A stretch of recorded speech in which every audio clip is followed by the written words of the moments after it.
Selamat pagi dan salam sejahtera buat kita semua. Terima kasih kepada rekan-rekan wartawan yang kami hormati Pak Wakapolres Batang, yang kami hormati Pak Kabag Op, yang kami hormati Pak Kabag Sunda, dan yang kami hormati rekan-rekan wartawan media cetak maupun online.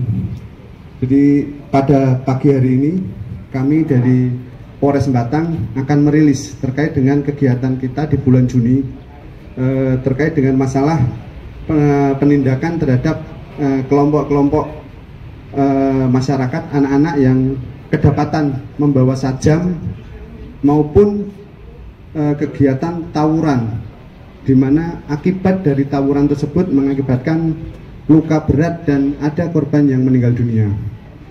Pagi hari ini kami akan merilis 3 perkara. Yang pertama adalah TKP di Lebo. TKP di Lebo ini terkait dengan kepemilikan senjata tajam. Kemudian yang kedua terkait dengan masih sama kepemilikan senjata tajam yang terjadi di Wonotunggal.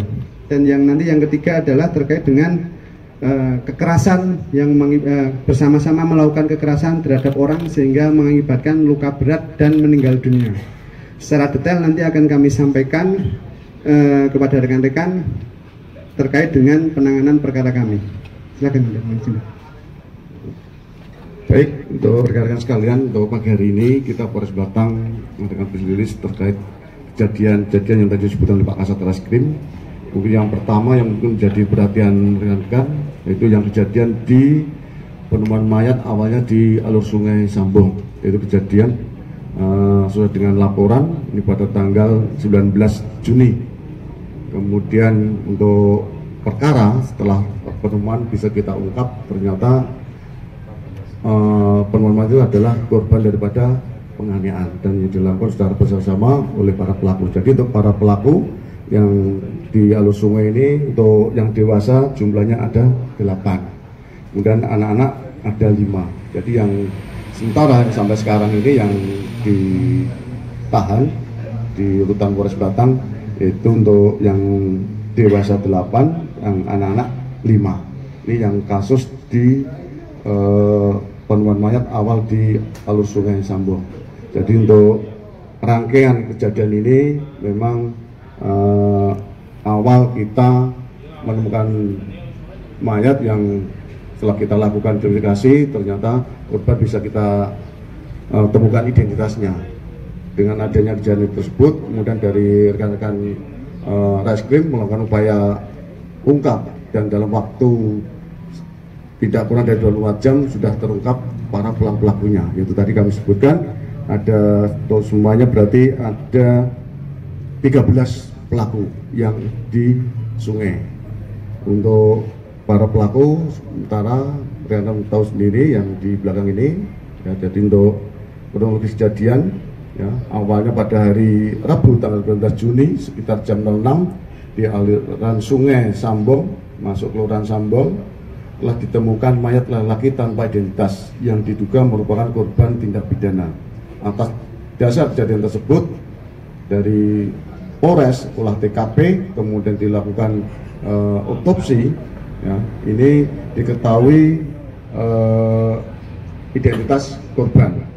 Kemudian dari hasil penyelidikan bahwa pada hari Senin sebelum tanggal 17 Juni, jadi tanggal 17 Juni awalnya ini di jembatan Sambong telah terjadi tawuran antara geng Gasa yang terdiri dari korban ya, dan 9 teman lainnya. Nah, ini ada identitasnya semua melawan gabungan geng Amerika 252, Utara 27, Utara 28, Utara Original. Ini semua kemudian Kampung Bengong, Misteri Kabupaten yang berjumlah kurang lebih 20-30 orang. Ini yang beberapa gabungan geng tadi jumlahnya kurang lebih 20-30 orang. Dengan perjanjian, ya, ini di dalam perjanjian ini menggunakan tangan kosong, tapi sebelumnya menggunakan medsos. Jadi masing-masing ini ada adminnya, Pak Kasat ya, ada admin dari kelompok-kelompok geng ini. Kemudian janjian di jembatan Sambong. Setelah perjanjian awal menggunakan alat kosong. Setelah kedua kubu tersebut ketemu di Sambong, karena kalah jumlah dari geng Gasa ini, akhirnya melarikan diri dan salah satunya korban itu yang meninggal, dan yang lainnya juga diketahui dari kelompok geng Gasa ini juga ada korban juga yang sampai yang waktu itu opnam di rumah sakit Kalisari. Oke, jadi untuk rekan-rekan, ini yang kejadian yang ada di alur sungai Sambong, ini kejadiannya di jembatan Sambong. Kemudian untuk modus, rekan perlu diketahui bahwa para tersangka dengan sengaja dan direncanakan dengan peran masing-masing melakukan penganiayaan secara bersama-sama terhadap para korban dengan menggunakan tangan kosong dan senjata tajam, termasuk batu yang mengakibatkan korban meninggal dan 2 luka berat. Yang luka berat waktu habis kejadian yaitu opnam di RSUD. Peran tersebut diantaranya sebagai joki atau orang yang ikut dan bertugas mengawasi sekitar apabila perbuatan tersebut diketahui oleh warga atau polisi. Jadi di situ ada yang diperankan sebagai jokinya untuk mengawasi apabila ada petugas yang patroli maupun masyarakat yang melihat. Kemudian setelah kejadian tersebut, ya, jadi waktunya tidak lama Pak, singkat, kemudian saling melarikan diri, dan setelah melakukan pemukulan, penganiayaan, masing-masing kelompok ini langsung melarikan diri. Di antaranya tanggal 19 baru diketahui yaitu adanya penemuan mayat. Kejadian tanggal 17, tanggal 19 baru diketahui. Jadi awal kejadian yang di Sambong kurang lebihnya seperti itu untuk rekan-rekan yang bisa kami sampaikan. Jadi alat yang digunakan ini diantaranya ini ada 1 buah HP, kemudian 1 potong celana panjang jin warna biru, kemudian 1 buah celurit warna biru, 1 buah celurit biru tanpa gagang, kemudian jaket warna hitam merek Van, HP Realme C11 warna hijau, kemudian 2 buah batu, celana panjang jin, kemudian HP Redmi Samurai gagang biru, ini ada Samurai, kemudian gobang gagang warna hitam, nanti bisa kita tunjukkan gobang warna hitam, kemudian 1 unit sepeda motor NMAX warna merah, kemudian 1 buah HP Oppo A54 warna biru, dan golok gagang dibalut kain putih. Jadi ada golok gagang yang dibalut kain putih. Jadi semuanya sudah dipersiapkan dari masing-masing pelaku. Jadi untuk alat-alat ini memang sengaja dibawa dan sudah direncanakan nantinya kalau apabila perjanjiannya tadi tangan kosong, tahu-tahu dia memang sudah membawa. Jadi alat itu sudah dipersiapkan. Mungkin sementara yang kejadian di Sambong mungkin cukup, yang lainnya yang kejadian tadi disampaikan oleh Pak Kasat Reskrim, menguasai, membawa, mempunyai dalam miliknya menyembunyikan senjata penusuk berupa senjata tajam jenis celurit. Ini kejadian yang di Wonotunggal, yaitu di Desa Wonotunggal, di warung kopi, ikutnya di Wonotunggal, Kecamatan Wonotunggal, Kabupaten Batang. Jadi kejadiannya pada hari Minggu 23 Juni, kejadiannya pada tanggal 23 Juni. Ini juga peran serta informasi dari masyarakat dan ditindaklanjuti oleh tim Abirawa. Dengan kecepatan kita bertindak, ya, tidak sampai terjadi tawuran, Pak. Nah, kita, namun para pelaku yang membawa menguasai sajam ini tetap kita proses. Ya, jadi untuk pelakunya ini ada 2 yang kita amankan. Nah, ini semuanya juga di bawah umur. Ini yang di Wonotunggal. Kemudian untuk kronologisnya sama, jadi tidak lebih kurang seperti yang geng-geng yang lain. Jadi ini semuanya ada admin untuk mengatur mereka nanti ketemuan dan untuk melakukan tawurannya di salah satu tempat yang ditentukan. Kemudian barang bukti yang di Wonotunggal ini 1 buah handphone merek Samsung. Ini kita bisa lihat semua nanti. 1 buah celurit panjang warna hijau. Oke, ini yang, nah ini Pak ya. Kemudian 1 buah celurit panjang gagang hitam coklat. Ini nanti bisa, nah kita tunjukkan. Kemudian 3 buah parang atau pedang.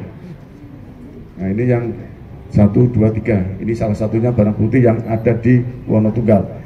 Berikutnya yang terakhir kejadian yang sama, kasusnya sama, yaitu pada tanggal 10 Juni. Ini yang di awal ini Pak ya. awal kita melakukan penangkapan, tindak pidananya sama, yaitu pada tanggal 10 Juni TKP di Lebo, Kecamatan Worongasem, Batang. Ini juga pelakunya, ini juga anak-anak ya. Nah, ini pelakunya juga anak-anak, Pak. Pelaku anak-anak, ini modusnya juga sama, sengaja memiliki, membawa, menguasai dan atau menyimpan senjata penikam atau senjata penusuk. Ini juga sama, ya. Ini juga bersama-sama dengan teman-temannya yang juga akan rencananya akan melakukan tawuran. Kemudian korban, ini juga ada korban nih Pak ya. Sebelum tawuran ini ada korbannya juga atau pelapor, tapi belum terjadi. Nah, ini juga tidak lepas dari peran masyarakat yang menginformasikan ke kita. Kemudian gerak cepat dari tim Abirawak kita, ya, bisa mengamankan para pelaku, ya, yang kita pilah-pilah yang bisa memenuhi unsur adalah satu tersangka. Ini yang kejadian di Worongasem, Lebo.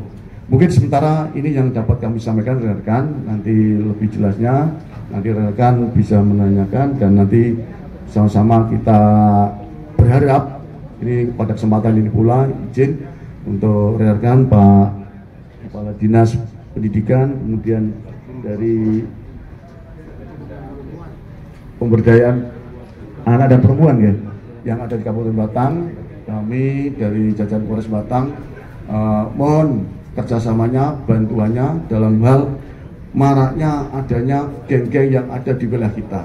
Dan saya berharap peran masyarakat ini, dan ini tidak hanya tugas kita terutama Polri, ini sama-sama kita berperan ya, untuk mencegah kembali adanya geng-geng yang ada di wilayah kita.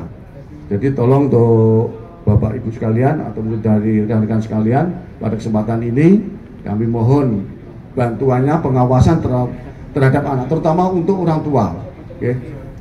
Terhadap untuk orang tua masa yang punya anak ya, harus harus sering cek HP-nya atau cek keberadaannya, karena ini rata-rata jam kejadiannya adalah di atas jam 1 malam.